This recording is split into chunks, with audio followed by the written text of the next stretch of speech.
Hello friends, welcome back to my channel শিকাস Bengali blog. তো তোমরা সবাই কেমন আছো? আশা করি তোমরা সবাই খুবই ভালো আছো, সুস্থ আছো। আমরাও ভালো আছি, সুস্থ আছি।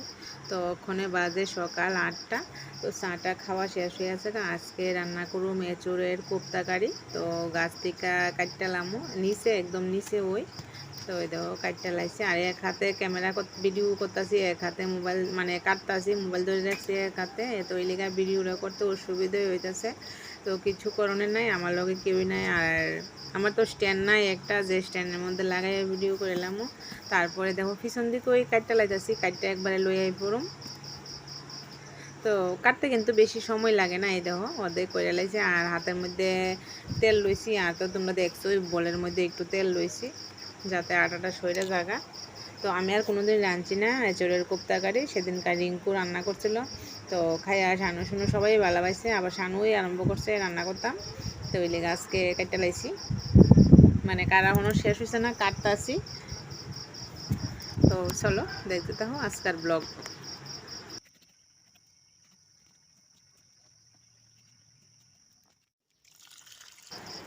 তারপর দেখো কুয়ার পাড়লে এই পড়ছি, সাপ্লাইয়ের জল আছে। তো সাপ্লাইয়ের জল দিয়ে ধুয়েলামও বালা করে, ধুয়া সেরা লইয়ে যামুগা। তো কাটটা একবারে সুগার কুয়ার পাড়লে এই পড়ছি, গড়ে আর নিছি না।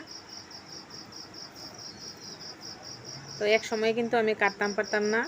তো মানে কাঁঠাল কাটতাম পারতাম না এক সময়, ওখানে সবই পারি, সব কিছু শিক্ষা লাইছি ওখানে। তো তারপরে কাপড় চোপড় ধুয়ে লাইছি, দিকে রান্না কোনো বয়াইছি না। কাপড় চোপড় আমি কই পরে দিয়ে ধুলে তো শুকায় না। আর যেই রোদ উঠছে, রোদের যেই তাপ ভাল লাগতেছে না, এত রোদের তাপের মধ্যে। তো ওই লিগে সকাল সকাল ওই কাপড় চোপড় ধুয়ে লাইছি। যদি দেরি করে ধুই তাহলে তো মানে এটা কইতাম গরম লাগবো, গরমে আর ভালো লাগতো না। এলিগে সকালবেলা ধুয়ে লাইছি, শুকাই যায় পোকা তাড়াতাড়ি। তারপরে দেখো এঁচোড়টা সিদ্ধ করে লাইছি, অল্প একটু করছি, আর বাকিটা রাইখা দিছি, এটা আবার কালকে তরকারি রান্না করুম। তারপরে দেখো সাইড খালাইতেছি, চাকনির মধ্যে ডালে লাইছি, এটা অল্প একটুই লইছি, কোপ্তা কারি করুম। তো ওই লিগা বেশি লইয়া তো লাভ নাই। তারপরে একটু মিক্সির মধ্যে দিয়ে আসে আর একটু পেস্ট করে লাইছি। আর এখানে আদা রসুন বাটা দিয়েছি, পেঁয়াজ কুচি, তারপরে হলুদ, লবণ, মরিচের গুঁড়া, আর জিরা ধনিয়ার গুঁড়া, আর একটু লইছি কর্নফ্লাওয়ারই আসিল, কর্নফ্লাওয়ার লয়ে লাইছি। বেসন নাই ঘরে, এলিগা বেসন দিতাম পারছি না, না ভুল হয়েছে, কর্নফ্লাওয়ার নাই, চালের গুঁড়া আসিল, তো চালের গুঁড়োই দিয়েছি। তারপরে দেখো এই যে বানাই লাইতেছি, মানে বড়ার মতো বানাইলাম, বানায়া তারপরে দিয়ে সেটা ভাজছিলাম।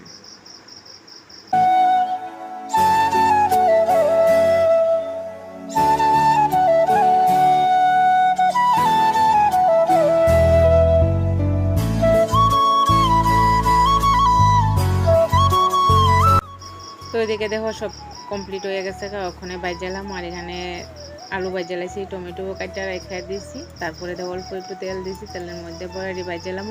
আর এত তাড়াতাড়ি লাগছে কিতা কইতাম, তোমরা লোকে সানুর বাবা স্নান করে আয় পড়ছে, এদিকে ভাত খাইতো, আর আমি এদিকে বড়া ভাজতেছি। আর আরেক কড়াইয়ের মধ্যে তেল দিয়া মানে ফোড়ন দিয়ে লাইছি, ফোড়ন দিয়া টমেটোটি দিয়ে লাইছি, টমেটোটি একটু ওইলে তারপরে মশলা দিয়ে এলাম। আর এদিকে দেখো ঝুলো দিয়ে লাইছি, এর মধ্যে আর ভিডিও করানোর সুযোগ পাইছি না। আর এখানে দেখো বড়ারা আমার বাজা কমপ্লিট হয়ে গেছে গা। তারপরে সানু বাবার আগে দিয়ে লাইছি কোনো মতে কইরে সেটা। তো ওখানে দেখো হয়ে গেছে গা আমার কোপ্তা কারি। তো বেশি ঝুল তো থাকতো না, এই দেখতেই পাচ্ছ তোমরা, ঝুলটা কিন্তু আরও শুকাই গেছে গা, একদম কষা কষা হয়েছে। তো গরম মশলা দিছি, আর উপর থেকে ঘি ছড়াইয়া দিয়ে এখন ডাকনা চাপা দিয়ে রাখা দিছি। এই দেখো কতটা সুন্দর হয়েছে। তো মশলা তেমন কিছু না, জিরা ধনিয়ার গুঁড়া, তারপরে কাশ্মীরি মরিচের গুঁড়া, হলুদ আর লবণ এতটুকু দিছি, আর বেশি কিছু দিছি না। এত স্বাদ হয়েছে কিতা কইতাম।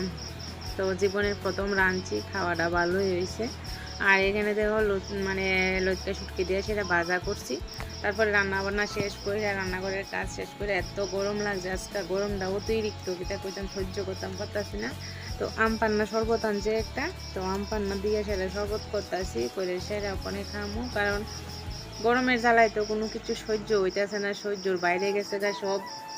তো রান্নাটা সাই রয়ে আগে শরবত খাইতেছে, আর শরবত খাইয়া জল খাইয়া কিন্তু পেটের মধ্যে ক্ষুদ হইতে হয় না।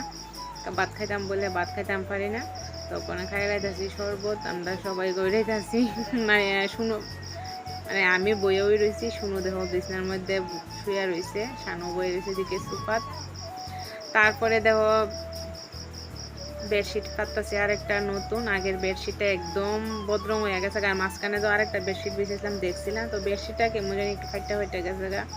আর বেডশিট হচ্ছে পিছলা, তো যার কারণে তুলে রাখা দিছি। আর অনেক নতুন বেডশিটটা কিছুদিন আগে ওই আনছিল, তো ওখানে পাততাছি।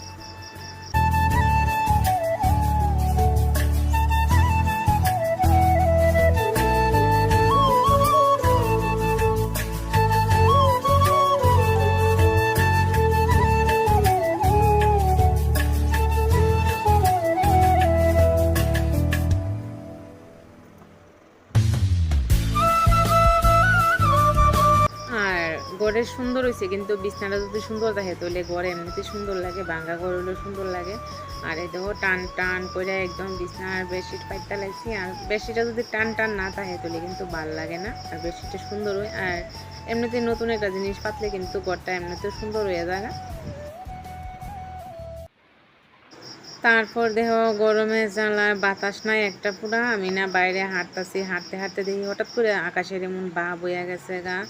মানে দেখো নারকেল গাছ সুপারি গাছ যেমন ভাঙ্গা পড়ে যাবো গা এমন অবস্থা। হঠাৎ করে মানে কুয়ার পাড়ের এদিকের থেকে এমন জোরে হাওয়া আইছে, যেমন লাগছে বড় গাড়ি আইছে। এদিকের থেকে আইছে হাওয়াটা, জোরে হাওয়া আইছে একটা।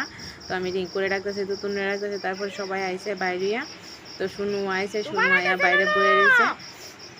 তো এটা কিন্তু আজকাল না, 4-5 দিন আগের ব্লগ, তো আজকে শেয়ার করতেছি তোমরা লগে। তার কারণ হয়েছে 2 দিন কারেন্ট আসলো না, এই দিনকে ওই এত জোর তুফান হয়েছে, তো কারেন্ট আসলো না, যার কারণে ভিডিও এডিট করছি না, আপলোড করতাম না, জানি মোবাইলে চার্জ নাই, তো এই দিকে। আর দেখো তুতুন বাইরে রয়েছে, মানে সবাই আমরা বাইরে, ওখানে বাতাসটা ভালোই লাগতেছে। তারপরে যে এত জোরে বৃষ্টি নামছে, দেখো কারেন্টও গেছে গা, ভিডিও করতাম ভুলে গেছি গা, তো যার কারণে বৃষ্টিটা তোমাদের লোক শেয়ার করতাম পারছি না। তো সবাই আমরা ওখানে বাইরে যাবো আরেকটু পরে, মানে আরেকটু পরে ঘরে গেছি গা, বৃষ্টি হয়েছে পরে। তো চলো আজকের মতো এই পর্যন্ত, টাটা বাই বাই। ভালো লাগলে একটা লাইক করে। তো এই দেখো কি বৃষ্টি নামছে, অনেক সময় লাগিয়া বৃষ্টি হয়েছে, শরীর টরীর ঠান্ডা হয়েছে।